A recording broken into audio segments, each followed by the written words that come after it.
Bismillahirrahmanirrahim. Assalamualaikum warahmatullahi wabarakatuh. Innal hamdalillah nahmaduhu wa nasta'inuhu wa nastaghfiruhu wa na'udzubillahi min syururi anfusina wa min sayyiati a'malina. May yahdihillahu fala mudhillalah wa may yudhlil fala hadiyalah. Rabbi shrah li sadri wa yassir li amri wahlul 'uqdatam min lisani yafqahu qawli. Puji dan syukur kita panjatkan kehadirat Allah Subhanahu wa taala yang telah memberikan kepada kita semuanya beribu-ribu nikmat. Yang utama nikmat iman dan nikmat Islam. Salawat dan salam semoga senantiasa tercurah kepada junjungan kita Nabi besar Muhammad sallallahu alaihi wasallam, kepada keluarganya, kepada para sahabatnya, kepada tabi'in dan tabi'inya, sampai kepada kita semuanya yang taat akan ajarannya sampai yaumul akhir. Berbahagia sekali kita semuanya, sahabat yang berbahagia, hidup dalam keadaan iman dan Islam, hidup dalam keadaan diberikan nikmat oleh Allah, nikmat iman dan nikmat Islam, yang mana orang-orang yang beriman itu telah ada 3 cirinya di dalam Al-Quran surat Al-Anfal ayat 2.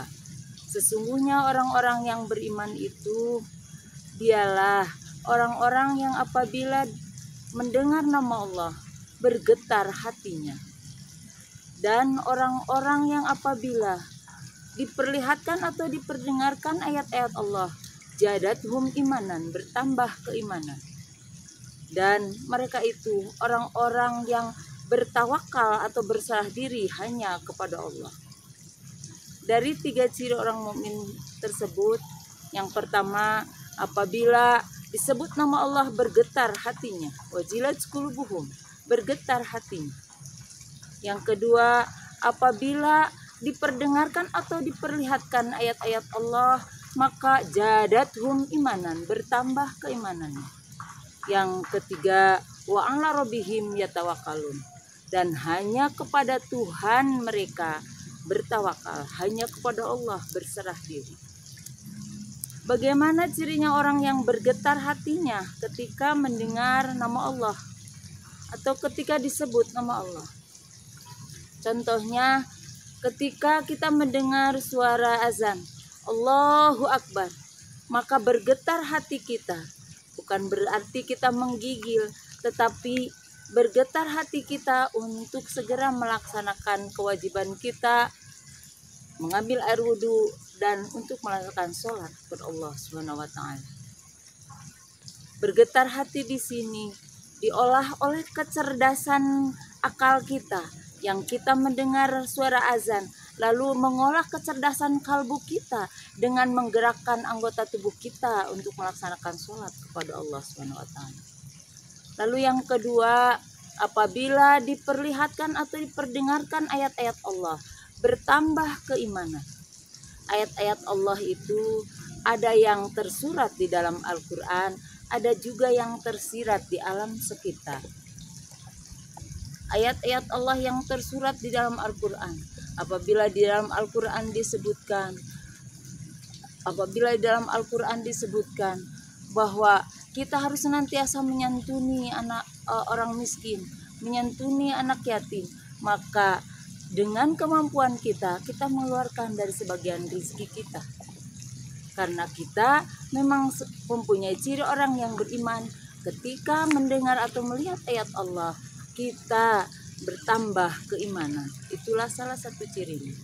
Ataupun ayat Allah yang tersirat di alam sekitar.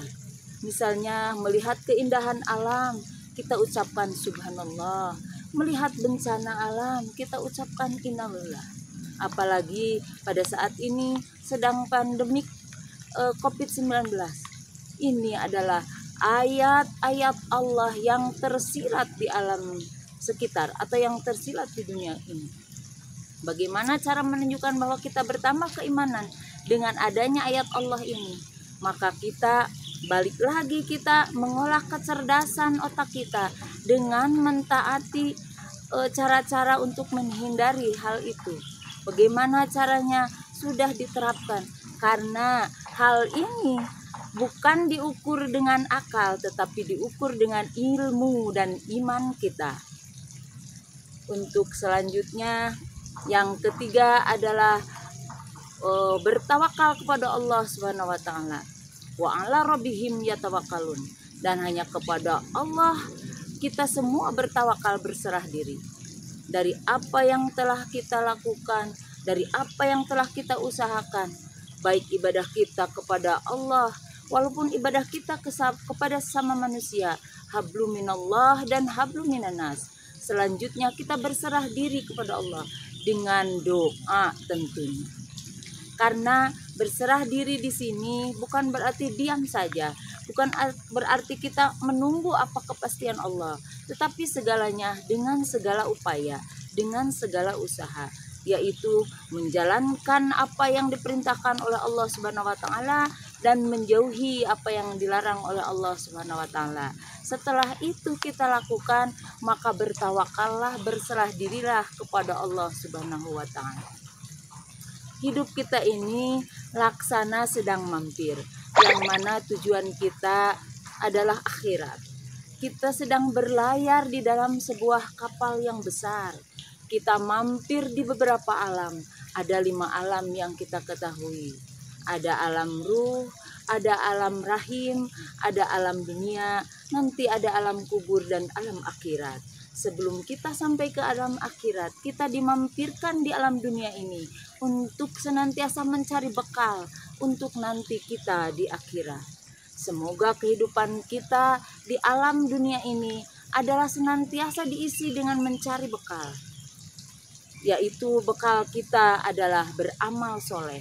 Apapun langkah kita, apapun yang Allah berikan, rasa ketidaknyamanan kita itu kasih sayang Allah. Semoga langkah kita senantiasa selaras dengan kehendak Allah Subhanahu wa taala.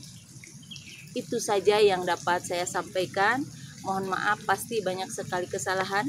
Billahi taufik wal hidayah wal barokah wal inayah. Wassalamualaikum warahmatullahi wabarakatuh.